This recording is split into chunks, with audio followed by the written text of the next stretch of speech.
Hi, my name is Karl Lentini, and I'm an independent filmmaker somewhere in Texas. And this is the Men of Law podcast. Men of Law is a movie, it's a thriller about a girl who gets kidnapped, and the family investigates and tries to find out what happened.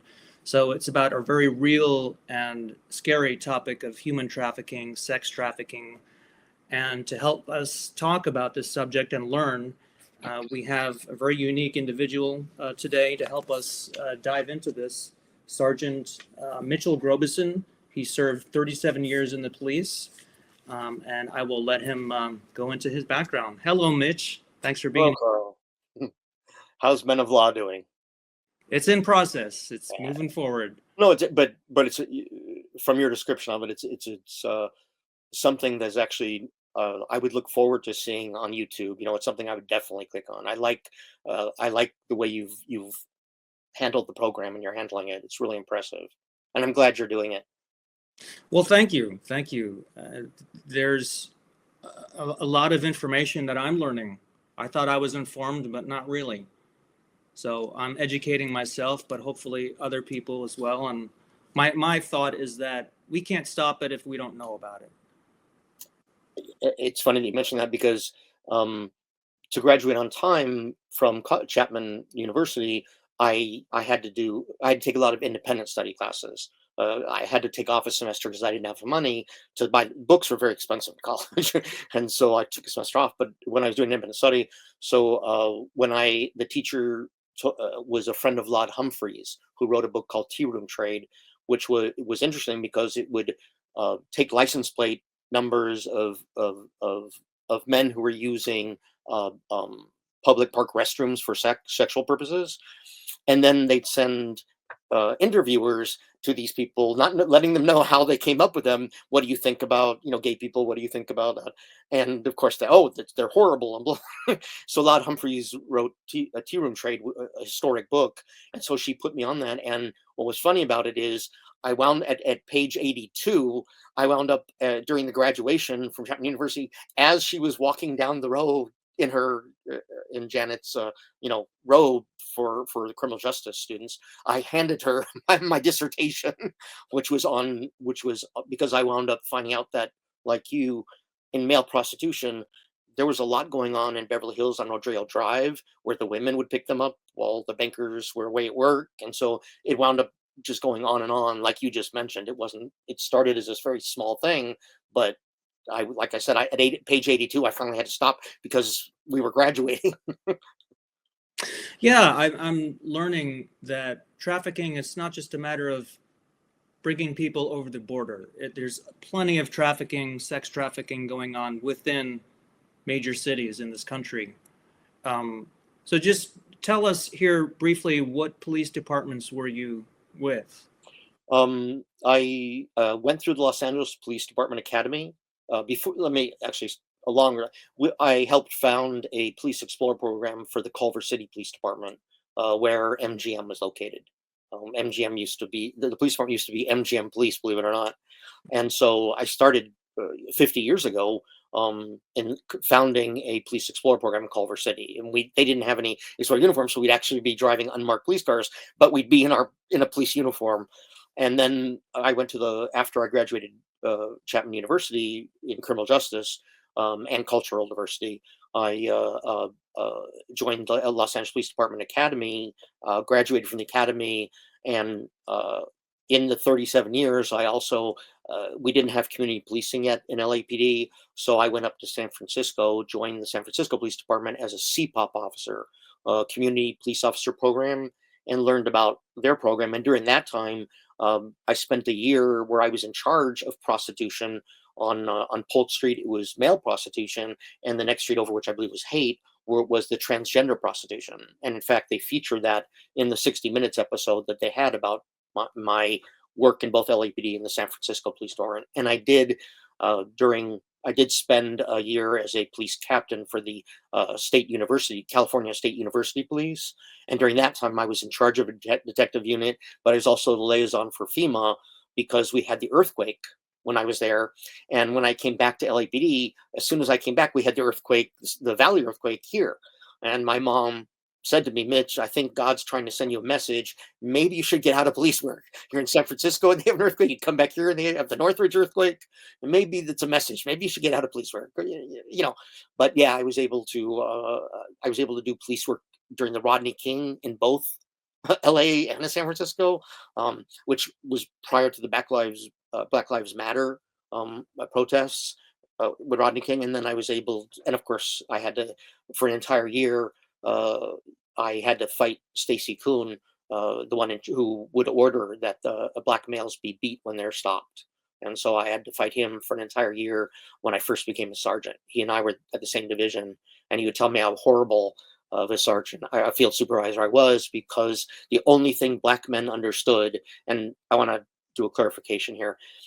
Yes, he's a racist, but understand that he didn't care about black women. He didn't care, black children. He was focused on black men, and but he insisted he would order the officers who made an arrest of any black male for any reason, and he'd order them to take them in the opposite direction of the station and to beat them.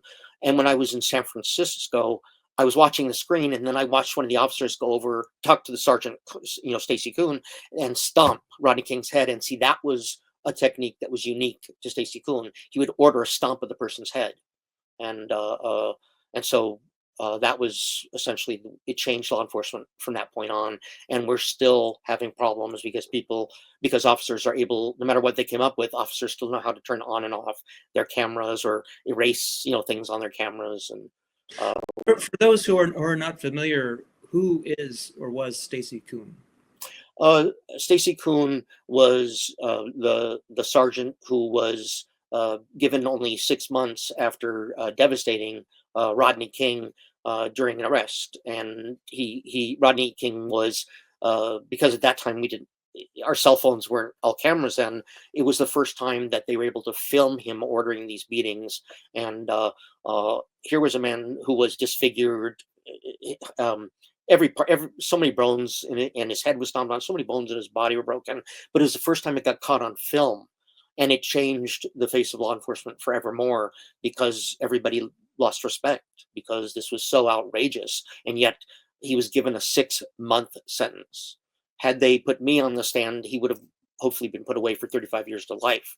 But they purposely did not put me on the stand, just like the Minnie Manson family case. So they did not put me on the stand. And so to do what he did and to only get 6 months is not how the criminal justice or the judicial system was set up for. Now, the Minnie Manson case, that's another thing that most people are probably not going to be familiar with. Should I show them the book? Sure. Yeah. Let me see if I can get it so it's not there. I think you can see it. Yeah, outside the badge. That's your outside the badge, and there's a little thing on the back about my appearances on 60 Minutes, Geraldo, and on the Phil Donahue show. I didn't know who Phil Donahue was, and all these police officers were asking for his autograph. And when he came to me, I said, would it be possible to get an autograph from your wife? Because she was that girl. Marlo Thomas was that girl. And he just gave me a look and said, why don't I just sign it to your mom? And I said, that's fine. He wasn't pleased. Yeah, I didn't need a picture with him or anything. I wanted something from his wife. But it was a humorous little thing. And when we were talking in the Phil Donahue, where they stacked, like for Oprah, they would stack the audience, so half were these, pro, and the other half were, anti. And I watched, and the camera was filming the entire time, because I don't deal with arguing or discussing the Bible. I deal with law enforcement. And so I'll, talk about that with them. And, do you care, for example, the sexual orientation?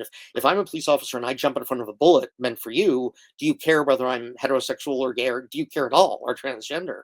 And so then the cameraman whispered to Phil Donahue, and we didn't make good friends with the New York cops, because he canceled and did half the show with me talking about my experiences, and with another officer that was on, just two of us. But he canceled them because he heard what went on. And plus, knowing how to do a program, I brought exhibits and told the cameraman when to put them on. So he kept us on for half the entire show. And when we were on 60 Minutes, it won the Emmy Award for Best Ongoing News Story, which is, respectful. So tell us about trafficking in the streets of LA?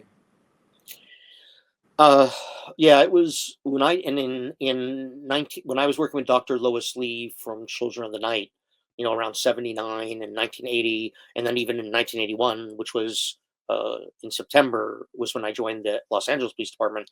Um, we were having a lot of problems because the pimps on Sunset Boulevard, there was no one who was able to do independent. As soon as a girl, a lot of them 16, 17 years old, wound up on Sunset Boulevard, they would have to have a pimp for protection.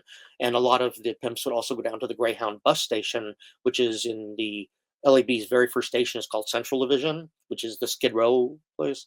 And so they would go down there and they would coerce young girls from the South and from the Midwest into coming with them, and saying they take care of them.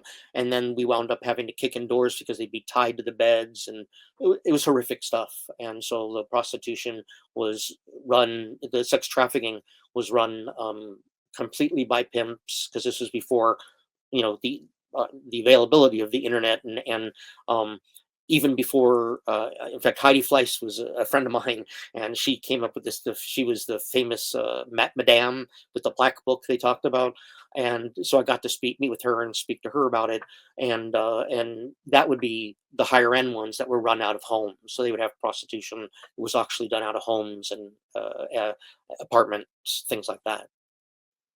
So it was not only street prostitution, but the sex trafficking in LA was quite horrific. And the LAPD actually didn't get too much involved until the pimps used to meet at a Denny's on Sunset Boulevard and figure out the funds or brag about how much they made, and arrive. Pimps would have horrible shootouts with each other, and they went through the Denny's and they had a what looked like a fully automatic, and they just took like an Uzi and they put bullets right through the Denny's windows. And so LAPD then intervened and started focusing their vice officers on the pimps, because the prostitutes, they'd arrest them, the court would release them, and they'd be on the street the next day. So So the LAPD at that time wasn't necessarily focused on trafficking in the street. no, the LAPD was focused on numbers, which they always have been. LAPD would tell officers what citizens are looking for are the number of arrests, and that's not true whatsoever. And again, I'm referring to at that time. I'm not talking about LAPD now. We have an outstanding chief now, who was actually in the academy when I was there, and Chief Jim McDonnell isn't. I dealt with him when we had one of these things go down, and he immediately fired the lieutenant that was in charge of ICE for Hollywood for not doing things. They were going for numbers. And so it was easy for them to, dress up, in a younger officer, nice clothes and all that, and then go and pick up, and they would just arrest the women to have numbers. They were ignoring the pimps. They weren't doing enforcement of the pimps. And we did have administrative vice, and they were really supposed to be doing that, not working the streets and arresting victims, people who are being trafficked. They needed to be focused, at least administrative vice needed to be focused on the pimps, not the prostitutes.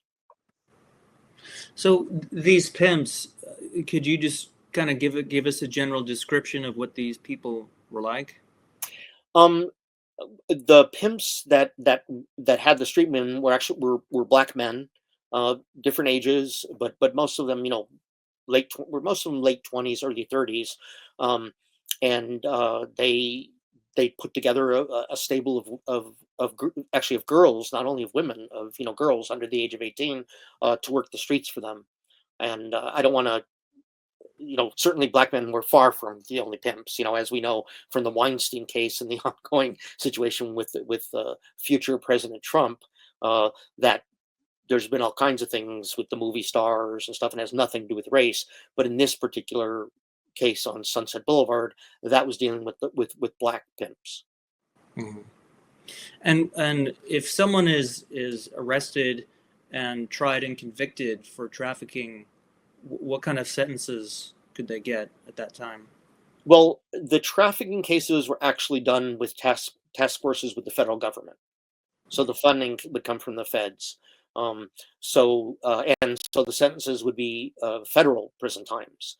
I am not aware, and having worked in the Minnie Manson family case that's talked about in the book, um, you know, there I'm not aware of any actions that went into sex trafficking that were initiated solely by LAPD. These were task forces that were funded by the federal government, and the sex trafficking cases would be an enhanced sentence because of the number of victims. But it was very, very hard for me and for them to get witnesses. The women's lives were threatened. It was in federal prison was not punishment. It was, they were treated very well in that. And as soon as they get out, it was like the case that I told you about, the kidnapping. Um, a young lady, 5'6", and she started to have car trouble downtown, and so she went. In those days, there were phone booths, so she went over to a phone booth, and her dad said, "Let me grab your uncle, his brother, and he's a car mechanic, and we'll meet you there." And he said, "Roll up your windows, lock your doors, and don't let anyone in." And then a guy who had just been paroled um, uh, for rape, had just been paroled, and he pulled a gun out and made her open it, and he kidnapped her. He tied her up with her own stockings, put her in the trunk of the car, took her to a friend's where she was raped in front and in back. And then when he came to let her go, um, we happened to be interviewing, my training officer and I happened to be interviewing the father and uncle, and they said that's the car. And we pulled over, and he tried to pull a gun on us. And luckily, I had a very, very professional training officer, and he stopped the other officers from taking out both having a firearm. And he kept, and understand, we were using our pay system, but he was constantly reaching down under the car seat for the firearm. And between that and being a 6'5" ex-con, this was, in this case, it was a black man, but I dealt with many, from San Quentin that were, white guys who were involved in white supremacist groups, and in New Mexico as well when I was a police officer there, doing white supremacy, working on that. But we were able to get the woman out and all that. And but unfortunately, as I learned from when I was a detective trainee, it's just very hard. Following that, a lot of the women would move out of California. They just didn't feel safe here. They would move out and then not be a witness, not willing to be a witness.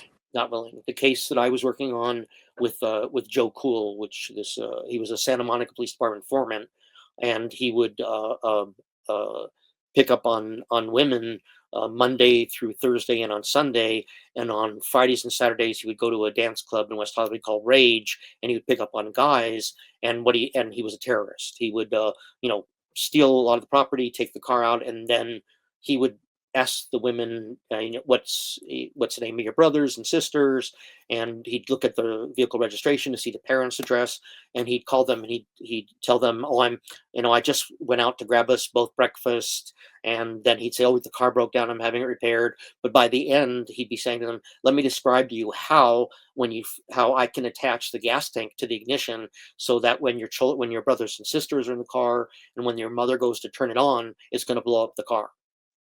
And the Santa Monica Police Department was located with the Santa Monica courthouse, so the DA's office was there, and I was able to finally get 3 women who would testify. And and they and the corruption was so high that they insisted on having 3 separate cases, and I had to literally threaten to go to the LA Times and the Santa Monica Outlook for them to prosecute him as a terrorist. He was terrorizing women. And so by the end of it, I pulled out their own manual, and I opened, because they brought in a supervisor, a supervising deputy district attorney. And again, understand that in Los Angeles, the deputy district attorney's office is extremely corrupt, extremely corrupt. It was why Jackie Lacey did not get reelected, because of corruption. Um, and and so I just threw them, and I showed them where it said, we have a creek called La Bayona Creek. And if the crimes were by the same suspect on one side of La Bayona Creek, you prosecuted them together. And so I said, you know what? You guys just handle it. I need to go make my phone call to Bob Sipchin at the LA Times, and I need to call, my friend at the Santa Monica Outlook to have a press conference about how you're not willing to prosecute someone for terrorism. And as I started to leave, all of a sudden there was a quick change of mind, and so I was able to have him tried as a terrorist. So those are terror laws from the city of Santa Monica, or were they federal laws? It's county. It would be the county deputy district attorney's office and the city of Santa Monica. police department, but the courts were superior courts, so it was county. So it was the LA the LA District Attorney's Office and the employees, and then the Superior Court and their judges. And then in this case, the Santa Monica Police didn't want their informant to be tried for terrorism. And the fact that they were paying him while he was doing these acts, they pulled him aside. Meyer SD, they pulled him aside and they told him, and went to a closed office with Meyer SD and told him, the first thing you need to say in that door is that you were not being paid as an informant during the time that you did these crimes. So. That opens up a whole can of worms there. So many topics, so many to go down. Yeah, well, it was it was interesting because before I made sergeant, I'm one of those few people who took a demotion, and so I was a dual status Los Angeles Police Department detective and also a field supervisor or sergeant, in addition to being a captain for the State University Police of California. The and so I was able to before I made my sergeant promotion, I asked to be a detective trainee so I would know before I signed a report, an approved report, what were the detectives looking for in the report. And so I was able to work as a detective trainee, and that was where I talked to you about the royal family from Ethiopia and being able to go to the pawn shop and recover the ring that was given to his grandfather by the Pope, and the family, the gold cross with the crown above it. He was a relative of King Haile Selassie of Ethiopia, who worked very closely and was very supportive of the Ethiopian Jews. So it was a case where the only item I couldn't get back from him, which was again being stored in a pawn shop where a lot of stolen jewelry is held for a year in a safe, and then they bring it out afterwards. So I was able to get him two of the three items, the third one being his sister's wedding ring. But the one from the Pope was my main goal, and being able to get the family gold cross was just a bonus. And but it's something that we have some very honest, pawnbrokers that I personally know, but there's a lot of them that deal in stolen merchandise, especially jewelry. Hmm. But LAPD has a pawn detail, and they're very, very active, and they will close down a pawn shop if they catch them doing that.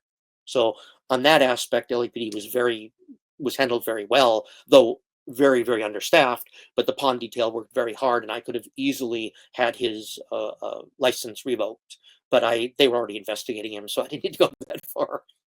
Was there any cooperation or partnership between any of these pawnbrokers and traffickers?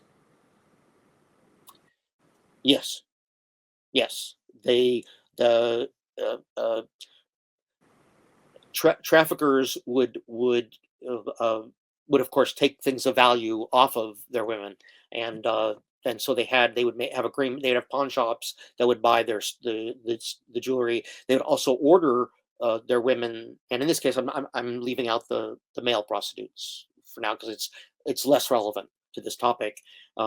And of course we can talk about the Minnie Manson family and their aspect, but no, the traffickers would have just like the pimps would have relationships, because they would tell their women, when you finish, we want you to steal jewelry from them. So there was very strong relationships. When I was in Thailand working on counterterrorism, we were dealing with the Golden Triangle, and when I was sworn in as a member of the Thai military, it was of course it was complete funding of sex trafficking and of terrorism. And then later on, we had issues. Well, we currently have issues, and most of our drugs that are coming in are actually coming from North Korea now.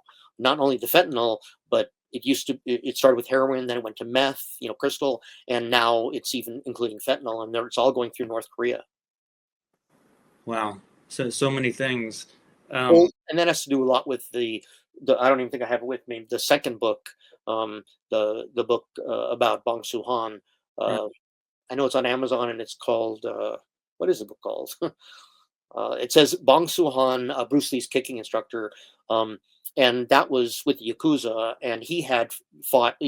North Korea and China invaded South Korea, and he had fought during the war. And my other teacher, Bob, who was an LAPD detective, who developed the searching procedures that they still use, the frisking and searching, and also the prone positions for felonies. And he developed all those, and um, so there was a lot of yakuza involvement, and so the yakuza would operate using North Korea. Excuse me. The yakuza still operate, again, despite the fact that the Japanese government has cracked down extremely, to the extent where in the book we talk about how there used to be 35,000 members of the Yamaguchi yakuza clan, and they're down to 8,000 plus, because of the anti-yakuza stuff. But the yakuza was very, it was they made they made a tremendous amount of money through sex trafficking. Sure, they handled gambling. Sure, they handled loans and all that.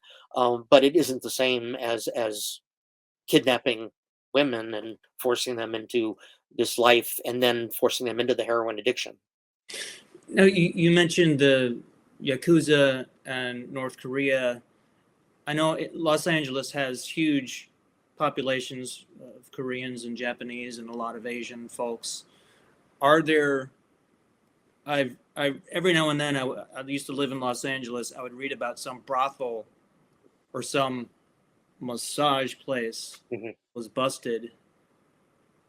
Yeah, massage parlors, Yeah. were, yes, there were definitely massage parlors, but yes, the in San Francisco, I was taking a different version of Hapkido under the man who developed Kuksul, which is, a martial art, Kuksulwan, and and that was out of, they called it Japantown, and the yakuza were very, very active, but in San Francisco versus the yakuza that are very active here, because we have a tremendous Korean population, more than anywhere else outside of Korea, here, in California, but in San Francisco, and because I worked with New York Police Department, and in New York we were dealing with the Tong, the Chinese Tongs, and they did the sex trafficking. And so I had, in Chinatown, I had informants that worked there too. Um, but when it came to the independent, uh, uh, transgender prostitutes and the male prostitutes, the pimps were not involved in San Francisco. They were involved in the actual trafficking. They weren't involved in the street prostitution. There was no money in it for them. Mhm.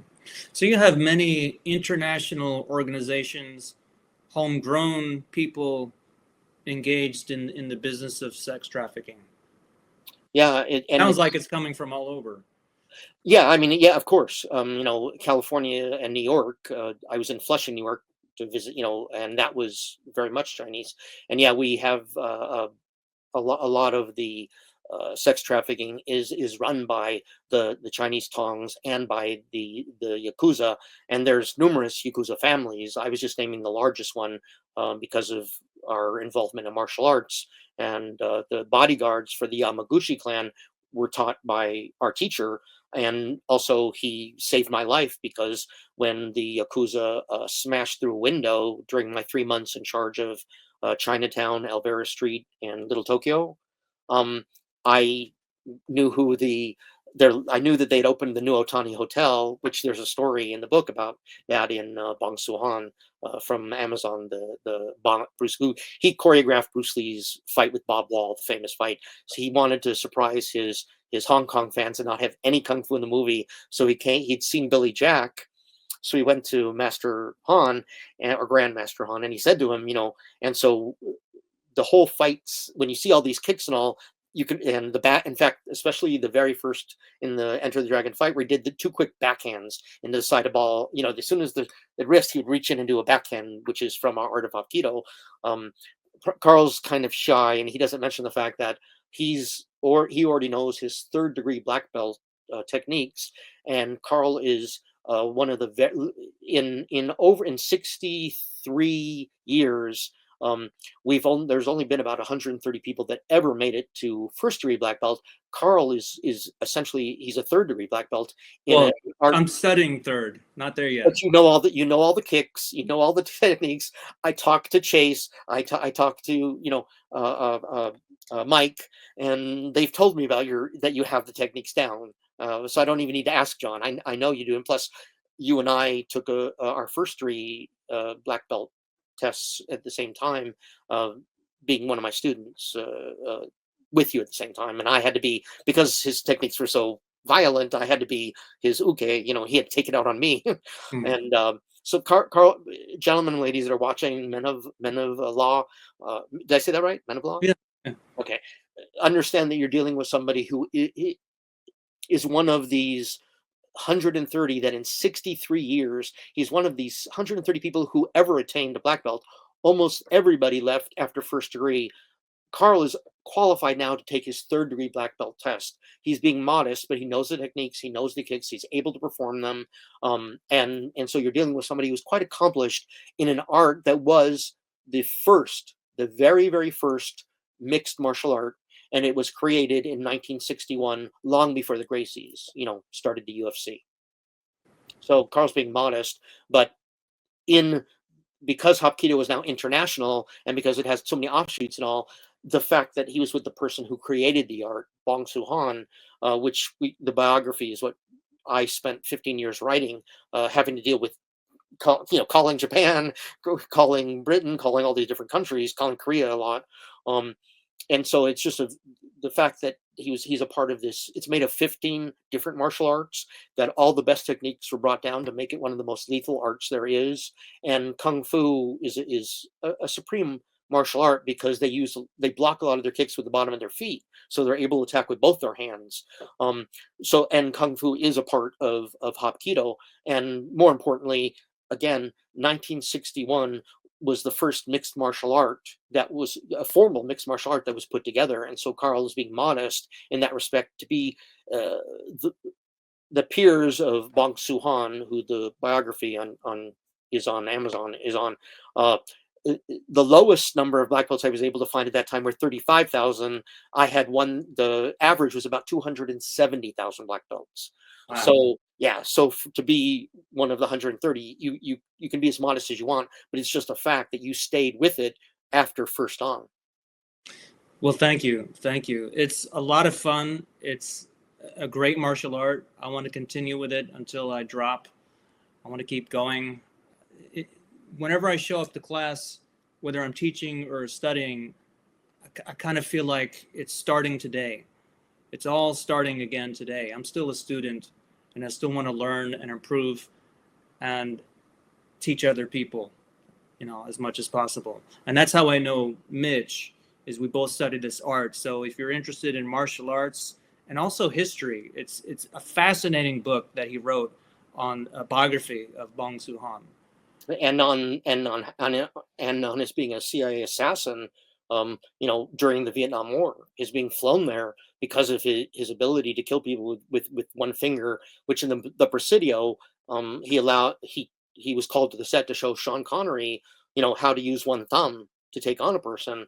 Um, Obviously, it goes a little bit beyond there to make Sure. it entertaining, but it was still Master Han was called because he was the only person. And when I called up, because I actually called, he was filming, uh, uh, uh, uh, Joe Hyams was filming Universal Soldier 2. And he was having a big argument with Jean-Claude Van Damme to come out of his trailer. And Jean-Claude said, no, you have to fly in Dolph Lundgren, who's a friend of mine. And but what was interesting about it was he had heard the term master used, so he wanted to be dismissed. So he called Master Han into his private office at Paramount Studios, and he said to him, American audience is not going to believe that here's Sean Connery. Now he's a tall guy, but here's a guy who's less than half his age, outweighs him by well over 100 pounds, taller than Sean Connery, this big human guy, and Sean Connery's going to beat him. And Master Han was one of these people who are not big on talking. So when I got the Ryan Bellison was his assistant director and his assistant at the time, and luckily I got a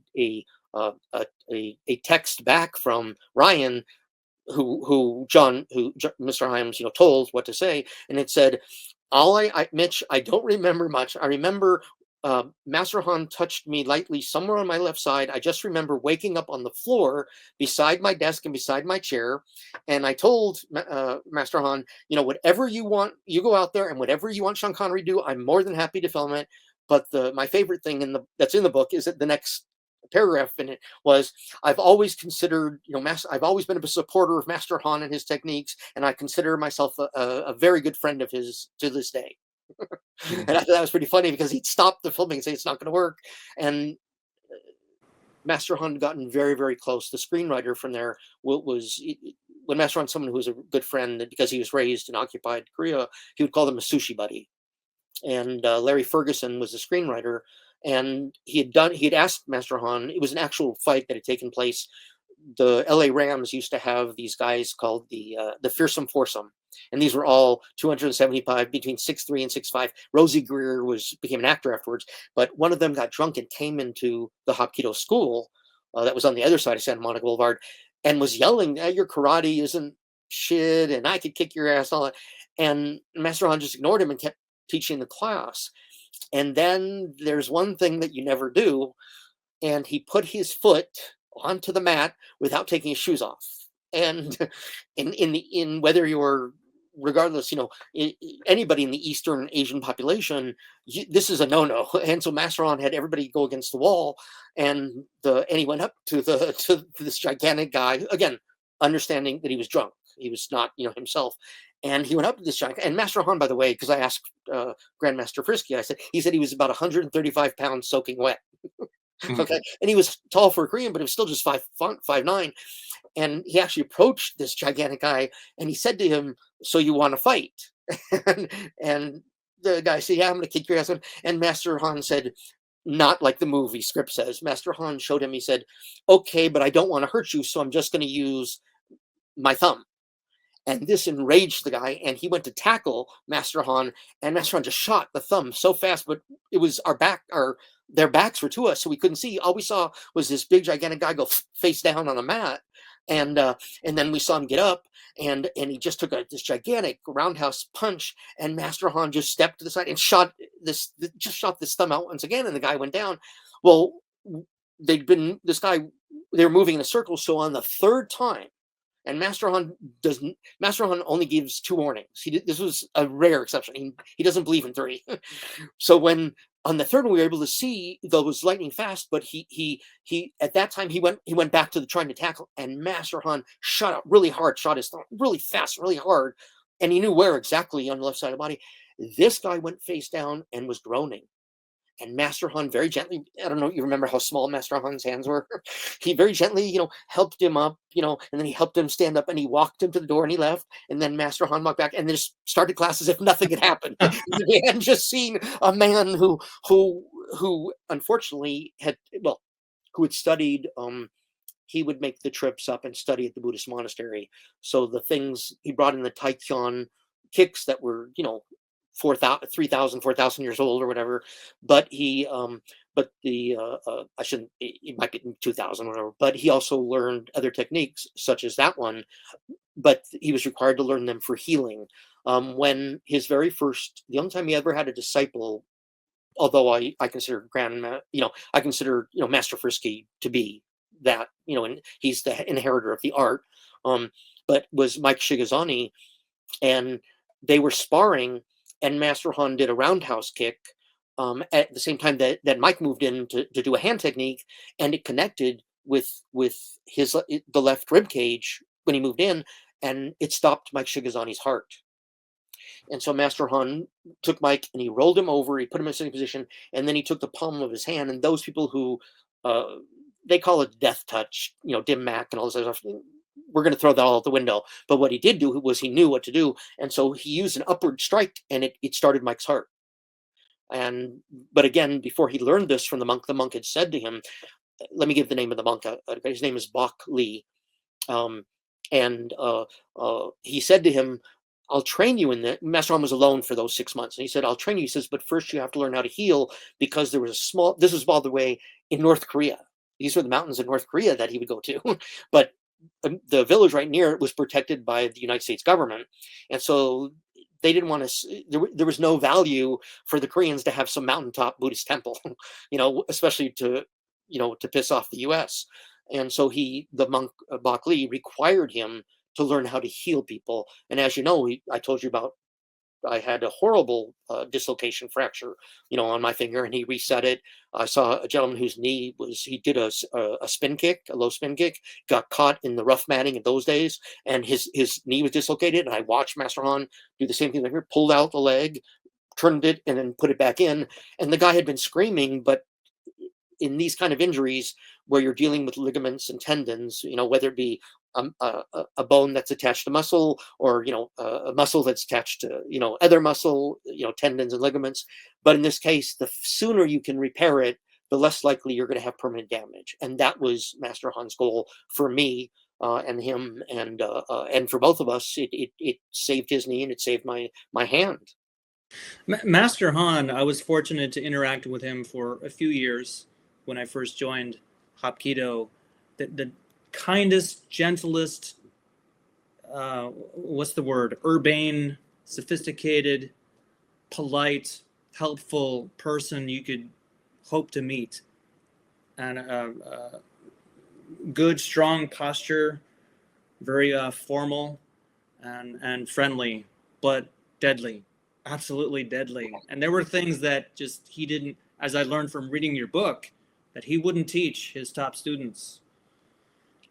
A master never teaches the students their all their things, because that makes the student able to take on the master. And when Emil Bostepi decided to take on the head of Kung Fu, Wing Chun Kung Fu, it was a horrible embarrassment. Um, I had the honor of working under Lung Ting, and Lung Ting was actually a disciple of Yip Man. They use Ip Man for Donnie Yen's movies, and because they didn't want to pay any royalties. But Donnie Yen, when he finally became producer, was able to bring in the real techniques that made Kung Fu so unique, which was the blocking of the kicks so that you could hit with both hands. In most martial arts, my having Master Han ordering me to take other arts, and also my own practice of judo and all that, you block and punch. So you're doing defensive move, and you're connecting with one hand. But in Kung Fu, when Donnie Yen got to take over as producer, all of a sudden you see him blocking kicks and then hitting with both hands. And so there are things that make Kung Fu, and I'm going to use the term very loosely, superior, make it unique. That Donnie Yen brought in, and Donnie Yen, they can say that he's just a stuntman. He's an excellent martial artist, and one of the people who best described Bruce Lee's alleged 1-inch punch was Master Han had shown there was no need to have 1 inch when you're against somebody. And that brings us into our personal thing, which is you and I work together on what is referred to as chi, and in Korean it's called ki. And you and I work on meditation together. We work on our internal energy together. And Master Han, when they tried to measure him, because they did a big study where they brought in monks and martial karate fighters who were from Ed Parker's tournaments, those kind of things, and they would measure how far they could extend their ki.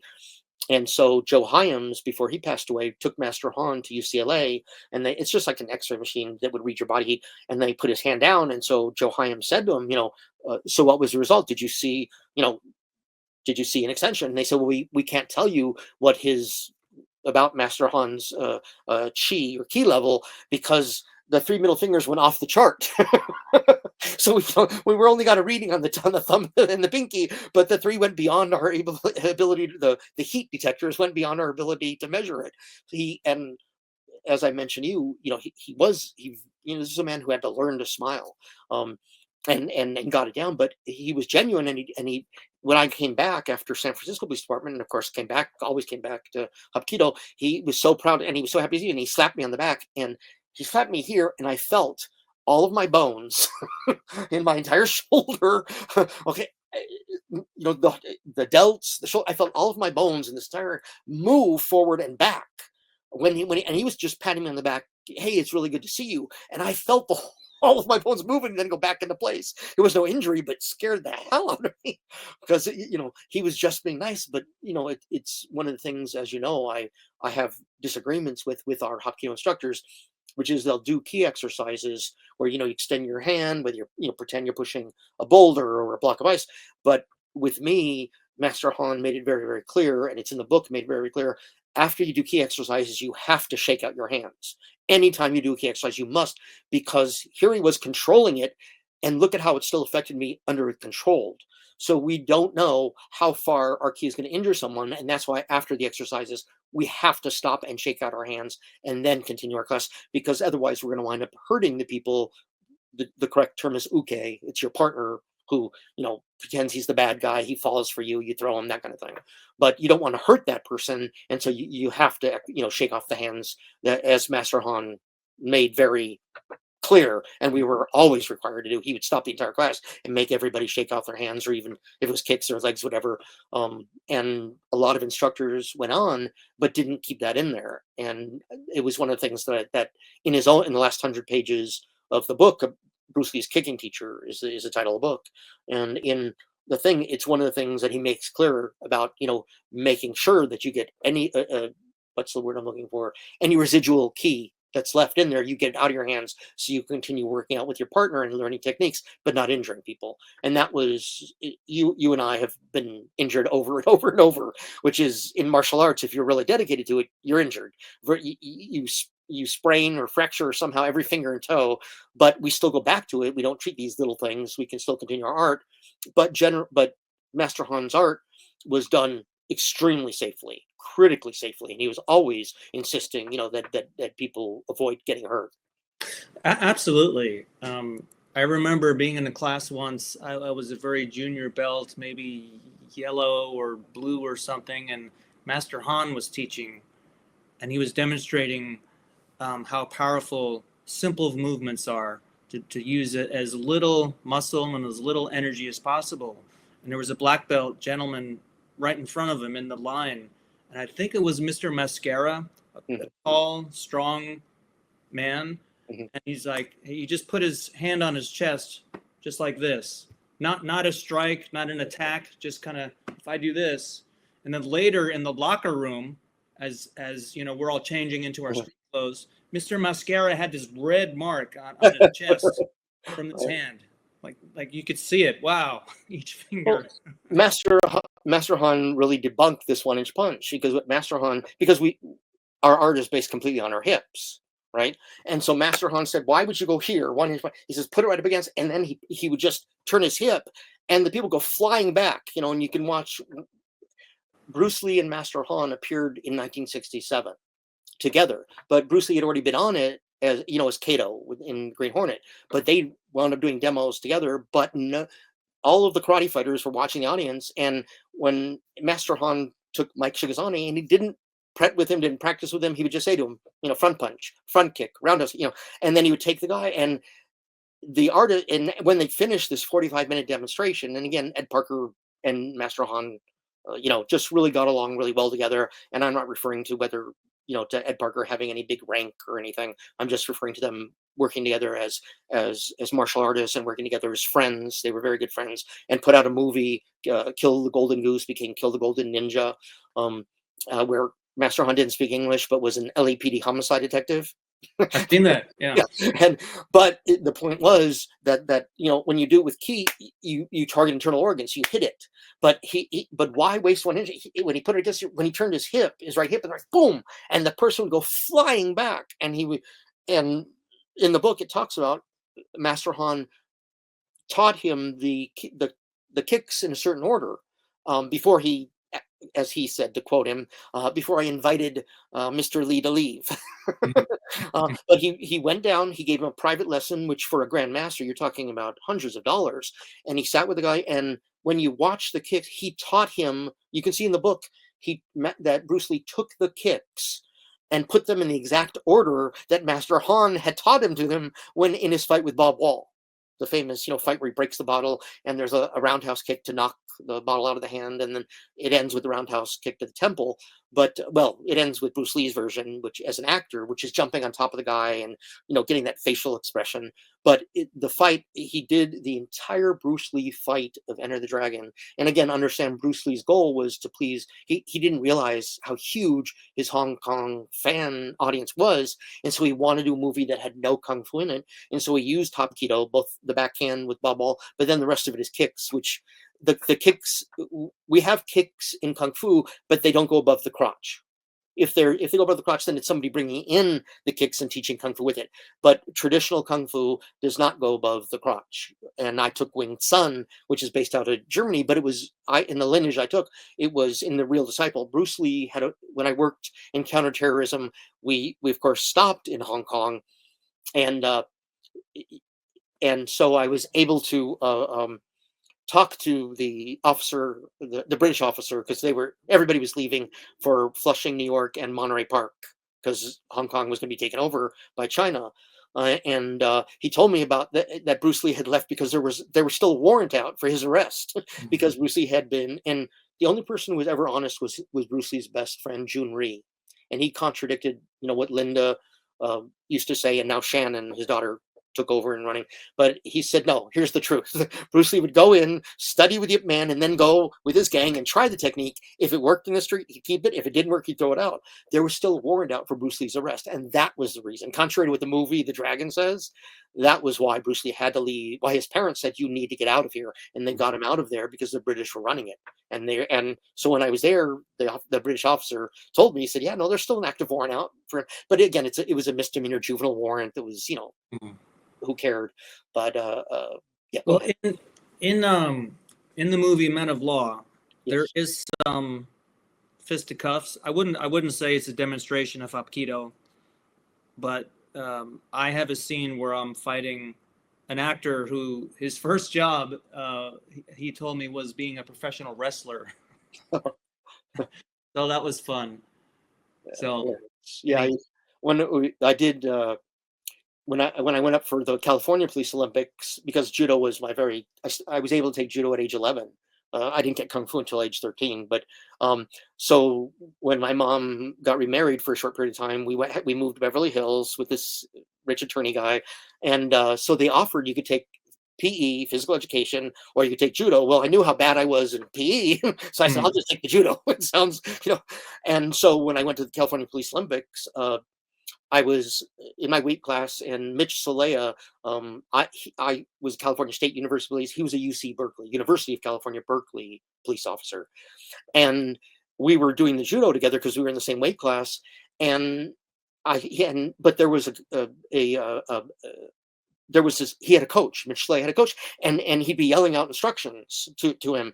And I wasn't even an official member of Ray Sua's, LAPD karate team, but I said if he got me into, in a perfect for Ippon Seonage, shoulder throw Seonage. So if he got me in a perfect one arm Ippon Seonage, or if he got me in Ogoshi on a hip throw, if he got me into a perfect position, I was going to make him look really, really good as an uke. Because here's his coach. This guy, it means a lot.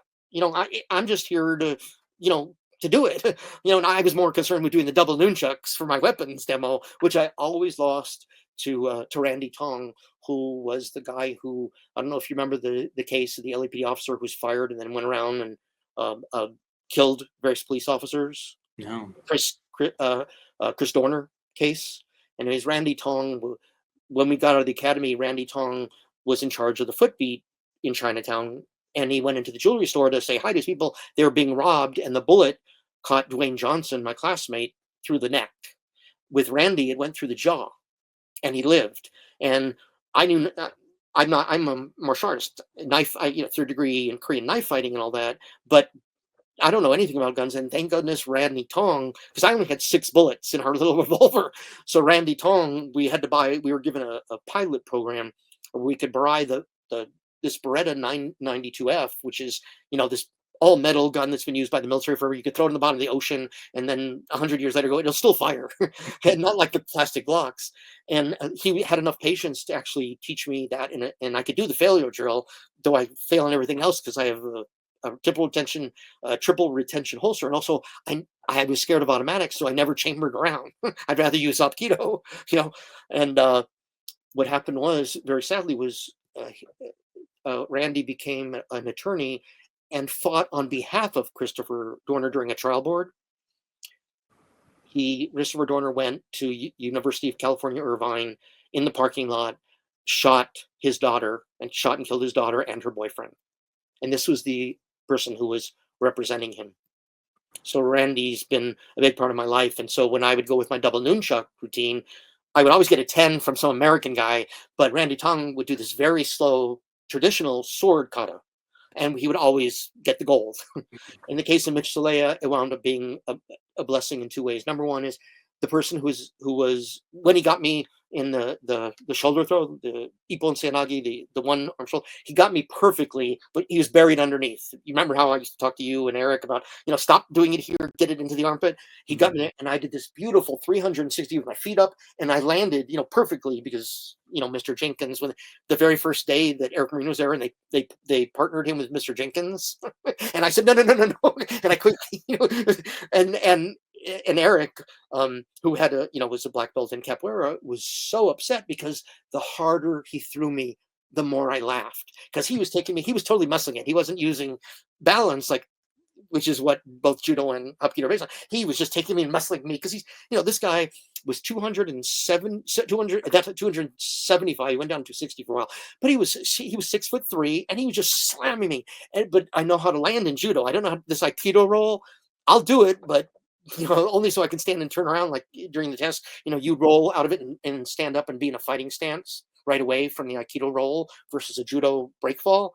And so it turned out that it was his father. So as I was leaving, because I knew I lost, but it was a blessing. I'm sure he got the gold or the silver, and so his father was very proud.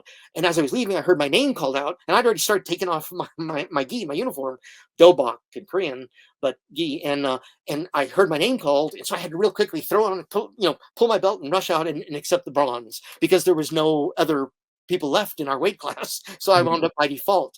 But I did a beautiful, beautiful uke, falls, a total 360, and landed perfectly. And his father was seeing when you see a judo throw, was just so stunning. Not like when, and again, I'm not, when I knew Steven Seagal, he was Jewish. He was Steven Seagal, and he and I used to train together in ninjutsu in the valley.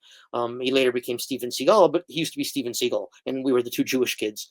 And but when you see a beautiful, beautiful, throw where not only is the throw perfect, but the person who's being thrown is perfect, and it was textbook. So when he got me in a perfect Ippon Seoinage, it was just beautiful to see. Why do I need a medal when I can do a beautiful, beautiful perfect technique? And it was stunning. And we wound up being, his first name is Mitch, and we wound up being friends for many, many years after that. And so it was so much. I was so glad that I was able to, we talk, take a breath for a second. You and I talk about karma and vipaka because Americans think everything's karma. Karma is what you do when you do a good deed, and what comes back to you is vipaka. And so the amount of vipaka I got was a friendship, essentially a lifelong friendship with Mitch Salea. Now, as we move towards the end, and we could talk for hours, as I'm sure people can tell. Why don't you tell us about that Minnie Manson case, just in a nutshell? What was that all about? Dr. Lois Lee ran an organization called Children of the Night, and we were going out, and while we didn't have placement for males over the age of 18, we had facility, for women. We had places to put women who were being forced to be prostitutes or were kidnapped at the Greyhound bus station, and so we got what we did was there was a family operating, the Minnie Manson family, and that my first book, which is the one I mentioned before, is a true story of the Minnie Manson family and the kids they murdered. And we were out on the streets, and she would contact LAPD, Vice, and say, and then she'd contact Homicide, hey, here's what's going on.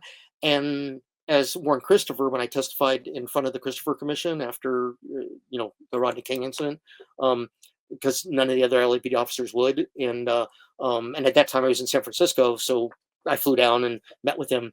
And the Minnie Manson family, we would tell them, because we knew that they were being taken in a brown van, being kidnapped in a brown van, and murdered. There were just bodies littering. But LAPD detectives would just tell Dr. Lee, just say the NHI, no human involved. These are, even though they were heterosexual, almost all heterosexual, they were prostitutes, male prostitutes having sex with gay men. And so they just said, yeah, it was like how they said about when I was working in 77th as a sergeant, which is South Central Los Angeles, which is in the United States of America. It is still the most dangerous area because I've been in Detroit and I've been in Washington D.C., etc. Um, they they would just say, NHI, no human involved, and it was done in South Central. I was handling every Friday and Saturday. I was handling between 1 and 3 homicide scenes because the Crips were very active there, and I, being an idiot, I'm on my NPR, National Public Radio, listening. I said, okay, it's not an FM, it's on AM, because I knew Joe Dominic. So I turned to AM, nothing. I worked a year with dead black teens, and there was nothing on the radio. Yet when I went to West LA, there was someone who drove up on the sidewalk and killed a young girl who was a Japanese foreign exchange student, and they ordered me to shut down Westwood, but not once. And again, it was every weekend. And on that one particular Saturday, it was 3 homicide scenes at the same time I was handling, and I never once heard about it in the news. Not even once. So when they say Black Lives Matter, it's because they don't, and they should. And so the Minnie Manson family was the same situation. They were just taking and killing. And because I was writing the book, and again, I was able to verify my stuff through a gentleman who was in the San Luis Obispo men's colony. And so I was able to verify, because that's where the Minnie Manson family's members, some of them were at, verify that it was correct, that I'd gotten the information correct. But there was the head of it, just like the Manson family, and there wound up being a kid who was walking up Highland, walking up La Brea, from Santa Monica Boulevard, and he was going to his house in the valley, and they killed him. And all of a sudden, it was a PTA mom who was calling the LAPD and saying, "What are you doing about my son's murder?" And so when I went to the court to hear the hearing, the sheriff's department and the LAPD were blocking the door. No reporters, no officers, no one was allowed in, because there had been no action taken until this kid who was not a prostitute was murdered. So that's covered in the book, as well as it talks about, you can figure out when I talk about, Master Hiskey, who that might refer to. Yeah, so Outside the Badge is a fictionalized story with truth in it. Yeah, everything about the Minnie Manson family was truth, except for the ending of the book, which is, I had to, sum up the book. But all of the people, the chapters are by name. So everything that I said about the male prostitutes by name, all true. Everything I said about the Minnie Manson family, all true. So it's actually, yes, the book is, but it says it in the back. But yeah, the book is a work of fiction. But what I put in the book was completely truthful information on what the Minnie Manson family was doing, how they were doing it, who they were doing it to. Total true information about the individual prostitutes that I'd interviewed for a thesis for at Chapman University, and then I had to bring the stories together, and then it's all made up. The ending is completely made up. Is that where, I don't know if you can answer this, but nowadays it's considered kind of almost a cliche, don't get in the van. People kidnap people in a van. Is that really where that began? No, there was a serial killer before that who had used a van, and he would call over to them and he'd say, "Can you help me get this in the back of the van?" And then he'd hit them on the head and take them. So there were still serial killers who were using vans before that. However, after that book came out, NHI was then NYPD Blues. I'm sorry, Hill Street Blues. All the officers would take their lunch breaks to watch Hill Street Blues, and I'd go like, "Explain to me, you guys do this for a living? What? Oh no, we love this." So they took the book. It was made into a movie called Hard, and it was also used in NYPD Blues and a number of other. Joe Esterhaus did a whole screenplay from the book and all that. So but after that came out, NHI was used by all of them. That came directly from the book. 2 professional Emmy award-winning screenwriters wrote the back of the book for me, and so NHI was included in it, which was used. And Warren Christopher, when he heard that, ordered that all of the car-to-car communications be done over, looking for things like NHI. And so the van was used by serial killers before that, but after the Minnie Manson family, it became every single person, every single prostitute would say, "I don't get into vans. Sorry, don't." They back up right away and they, "Sorry, can't help you." So it became common knowledge to everybody because of the book and because of the true story, Right. that no, the prostitutes absolutely refuse to get into vans. To this day, they still refuse. And people will tell you, you'll have mothers tell their kids, no, no, let's, we're in a parking lot. Let's cross between these two cars. Don't go by the van. Right. Yeah. So yeah, I understand exactly where you're coming from. Um, but as it relates to sex trafficking, it's a little bit harder to do. In what we see in LA and what I saw in San Francisco. But when it comes to the organized crime, the sex trafficking is outrageous. As I discussed with you, what's going on in Pakistan has now impacted Afghanistan because of in the Muslim religion. The women have to be covered up, married. They're supposed to stay in the home, and so in what the truck drivers in Pakistan only have sex with boys 18 to 15, and then when they get married they no longer do that.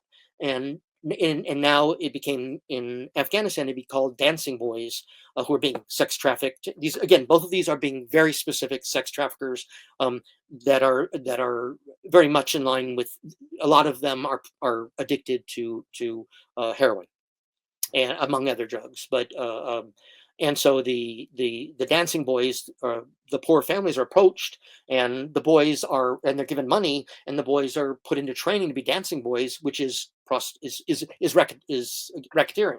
It's sex trafficking and they call it dancing boys. And it's easy to look up on YouTube and see both about Pakistan and where there's the organized traffic, sex prostitution, and then again not with women because women are forbidden contact women. And then its impact on Afghanistan, where they're called the dancing boys, which is again sex trafficking, completely sex trafficking. Wow. Well, that's a whole nother topic that needs to be explored. But at least we got away from hop keto and we got back into the sex trafficking, which Yeah. is obviously it's a good note to end on.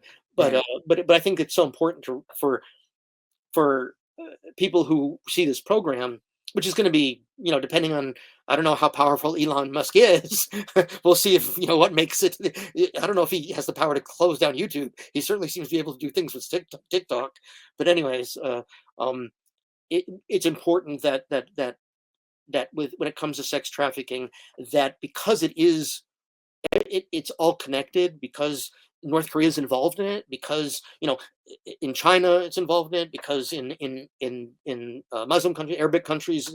So it's very important that it be that sex trafficking be viewed as a universal crime, not as a crime in the United States alone. Right. Yeah, and I've looked at various websites, including Children of the Night, which is still active.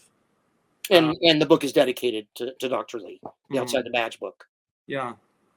Yeah, it's an international issue, really. Crosses all cultures, boundaries, religions. It's just a human rights issue, basically. It's a tragedy.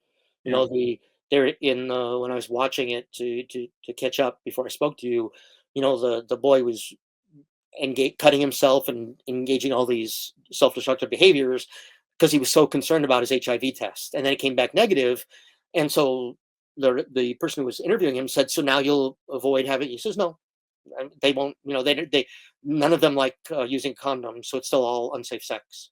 Hmm. So Shame. but again, that's so important, to realize that you know, it may start there, but then then what happened? Anybody who has power, where there's tyranny, um, if it just whether it be the Taliban or Kim Jong Un, you know what I'm saying? When it comes to sex trafficking, we have to realize that it's tied into the drug trade, the Golden Triangle. It's tied into you know Korean countries, Asian countries, Eastern European countries. In Amsterdam, it's very organized. I was in Amsterdam, and I went in the women's section, and there would be in these windows and things, and it was all organized prostitution. And I said to the police, I said, isn't it illegal? They say it's illegal. We just don't enforce it. They Hmm. didn't enforce marijuana. They didn't enforce hash. And one of the reasons was a very good one, which was it it um, it adversely affected youths more than anyone else. So you're dealing with kids who are being put away or put in facilities for simple drug use or drug possession, rather than in a rehab, which these guys sit in jail for so long before they get in rehabs. But it's very critical that it be viewed as tight. Sex trafficking is not sex alone. It's sex. It's drugs. It's crime. It's murder. Tons of murders. These kids, Terrorism. when the truck drivers who don't want to be discovered, they just kill the kids after they have sex with them, and they just toss them in the street. Well, you had made the point that sex traffickers are terrorists. They're terrorizing Yes. kids, women. Yeah, sex traffickers are absolutely terrorists. Just like we talked about with the Joe Cool, that particular arrest that I made. But yeah, Yeah. it's in fact, it was when obviously when we were making the arrest in Santa Monica, we had two Santa Monica motor officers come up with us. So we weren't, obviously, as detectives, we had jackets on, raid jackets on, but we weren't. And as the four of us were approaching where my informant was, all of a sudden we were surrounded by ATF, Santa Monica Police Department, vice officers. And all these guns were pointed at us, and we didn't know what was going on. So we just put our guns away and raised our hands. And it turned out their informant had, and this is why I think it's so important. And I need to mention about the women also about that, but um, their informant had told them that he was going to get to buy a grenade from my informant. And so they were there because they thought ATF was there because they thought that it was being there, but they both lied to each other. And all Santa Monica cared about was making sure that nobody thought that he was being paid while he was engaging in this. And again, I go back to the original thing. It's very important. I wonder why so many of the people left the state of California, because in this case, of course he was a terrorist. He would describe to them how he had drawings how he would run the wire from the ignition to the gas tank, and it would explode, killing the parents and the brothers and sisters of these women. How can that not be terrorism? It's terrorism, and that's why I was willing to fight against against the DA's office. Wow. Well, gosh, we better put a lid on it before we go on for 5 more hours. But thank you. Or I send you a 5-hour text to read, which I'm reading an hour at a time. I'll read it. I really, really appreciate your time and your service as an officer, and continuing to let people know and warn people and educate and inform people. So thank you. And thank you for putting together a group of programs together so you can start out the Men on Law and go into topics that are not fully addressed. And so I was told very early after the book, Bong Soo-han, Bruce Lee's kicking teacher book, I told Mitch, if you want to sell your book, go on podcasts. So I was told right away. That was the first thing to say to me, and I'm going like, I don't even know how to log into it.